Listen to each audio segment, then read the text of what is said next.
Selamat pagi, Bapak Ibu Saudara yang dikasihi Tuhan.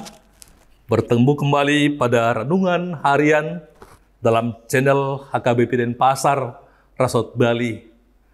Bapak Ibu, sebelum kita mendengarkan renungan firman Tuhan, kita puji Tuhan dari buku Ende nomor 278 ayat 1.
Saudaraku yang dikasihi Tuhan, kita akan merenungkan firman Tuhan, kita berdoa. Tuhan Yesus, biarlah firman-Mu menjadi terang bagi jalan kami dalam menjalani hari-hari ini. Berkati firman-Mu Tuhan yang akan kami renungkan, dan berkati kami semua yang mendengarkan. Dalam nama Tuhan Yesus kami berdoa. Amin. Saudaraku yang dikasihi oleh Tuhan Yesus, renungan pada hari ini, Rabu 17 April 2024, diambil dari kitab Yeremia, pasal 51, ayat 50. Demikian firman Tuhan, "Kamu, orang-orang yang terluput dari pedang, pergilah, janganlah berhenti. Ingatlah dari jauh kepada Tuhan, dan biarlah Yerusalem timbul lagi dalam hatimu.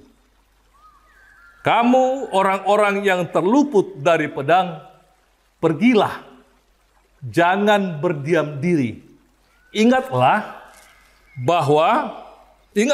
dari jauh kepada Tuhan, dan biarlah Yerusalem timbul lagi dalam hatimu." Kehidupan pembuangan tidaklah menyenangkan. Itulah yang dirasakan oleh umat Tuhan. Mereka diajak kembali untuk mengingat bahwa mereka tidak sekedar dibuang ke Babel. Itu adalah semua karena dosa dan pemberontakan mereka kepada Tuhan. Karena itu ketika Babel akan mengalami penderitaan, mereka diingatkan oleh Yeremia 51 ayat 50 ini. "Kamu orang-orang yang terluput dari pedang, pergilah, janganlah berhenti. Ingatlah dari jauh kepada Tuhan, dan biarlah Yerusalem timbul lagi dalam hatimu." Ingatlah kembali kepada Tuhan, bukan kepada apa yang mereka alami. Ingatlah bahwa semuanya itu dipakai oleh Tuhan untuk menyelamatkan mereka dan kembali ke tanah perjanjian.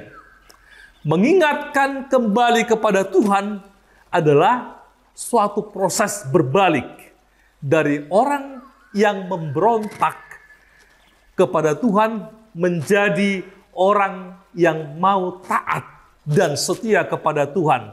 Dan itu adalah bentuk ucapan syukur kepada Tuhan. Di awal ayat 50 dikatakan, "Engkau terluput dari pedang, pergilah. Jangan berdiam diri." Artinya jangan menunggu lagi. Orang Israel telah ditawan pada saat itu sekitar 50 tahun. Percaya banyak orang telah terbiasa hidup sebagai budak di kota besar itu. Umat Tuhan, saudaraku, akan menghadapi banyak tantangan dalam menjalankan tugas untuk meninggalkan Babel dan kembali ke tanah perjanjian. Maka ayat 50 tadi mengingatkan bangsa Israel untuk bersiap secara rohani, yaitu mengingat Allah dari jauh. Biarlah Yerusalem datang di hatimu. Ingatan mengenang itu adalah ungkapan cinta kasih. Sangat penting untuk memiliki hati yang mencintai Tuhan melampaui dunia. Mengingat kembali kelemahan dan kesalahan masa lalu, itu akan dapat mengingatkan kita untuk tidak mengulangi lagi kesalahan-kesalahan para pendahulu kita.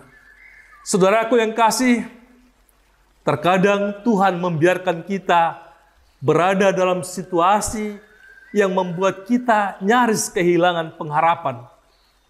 Bahkan kita akan putus asa.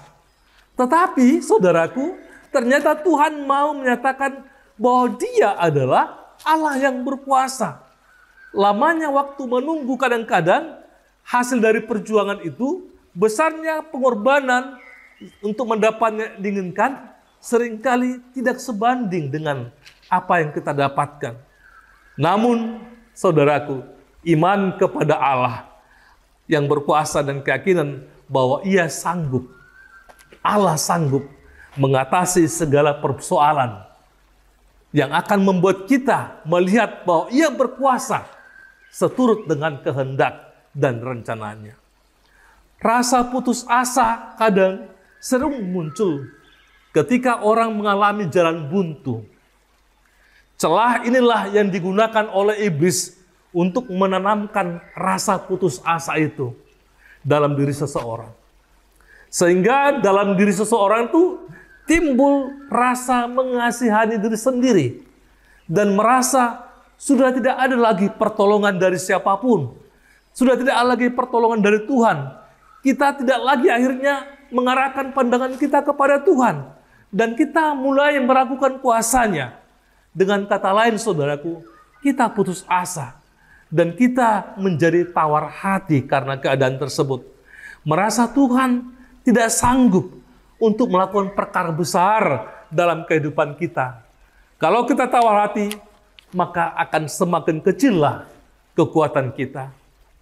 Bapak, Ibu, Saudara yang kasih, suatu pagi ada seorang anak sedikit berargumen dengan sang ibunya karena ibunya itu terus-menerus mengeluh mengenai kondisi tubuhnya yang mulai terasa lemah.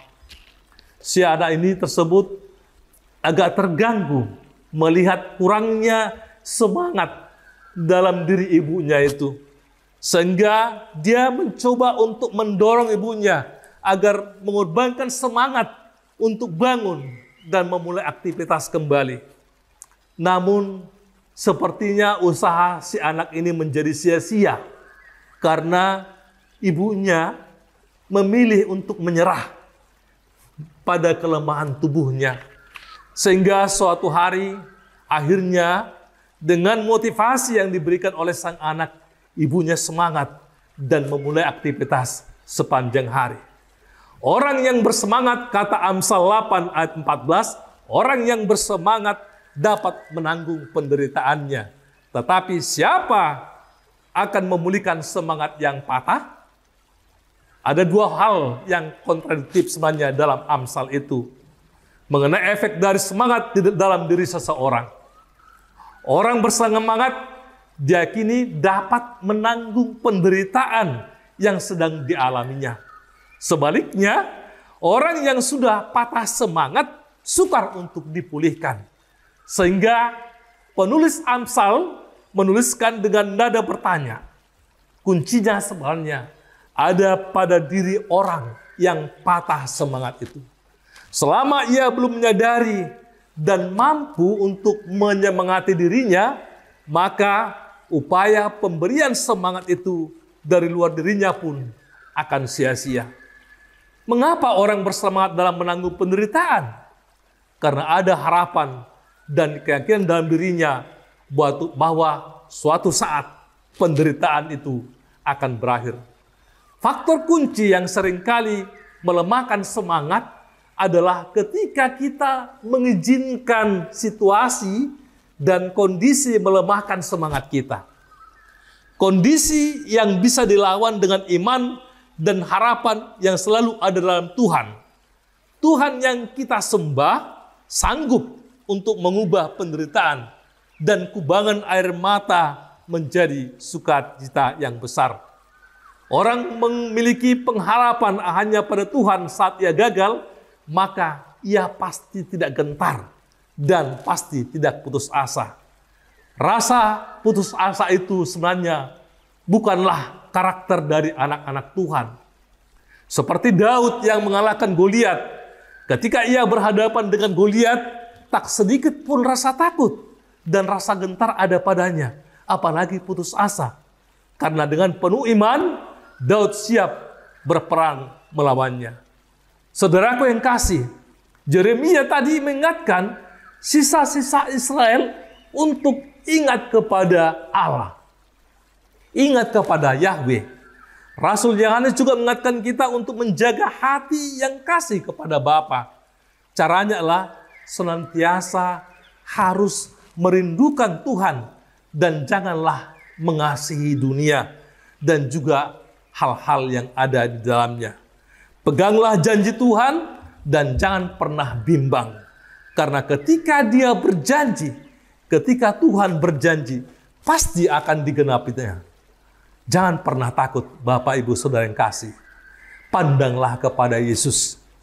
Jangan saat kita mengalami sesuatu yang buruk, kita menjadi lemah. Tetapi tetaplah kuat dan teguhlah di dalam iman. Sebab dia pasti, janjinya, dia pasti menolong kita. Kegagalan itu merupakan suatu proses untuk dapat kita mencapai kemenangan. Tuhan membuat segalanya indah pada waktunya. Karena itu, jangan pernah patah semangat. Ingat Tuhan ketika kita berbalik dari keadaan yang tidak baik. Amin. Tuhan Yesus memberkati. Kita berdoa. Terima kasih Tuhan Yesus untuk firman-Mu. Biarlah firman-Mu ini memberikan kami semangat untuk melihat Tuhan, mengingat Tuhan kembali ketika kami terpuruk dalam dosa dan kubangan maut. Tuhan, firman ini menjadi bekal kami dalam menjalani hari-hari kami. Biarlah seluruh umat-Mu juga Tuhan kuatkan dengan firman ini. Dalam nama Tuhan Yesus kami berdoa. Amin. Demikian Bapak, Ibu, Saudara yang dikasihi Tuhan, renungan kita pada hari ini. Biarlah Bapak, Ibu, kita bisa menjalani hari-hari ini tetap bersemangat walaupun banyak tantangan yang kita hadapi. Tuhan akan selalu menyertai. Amin.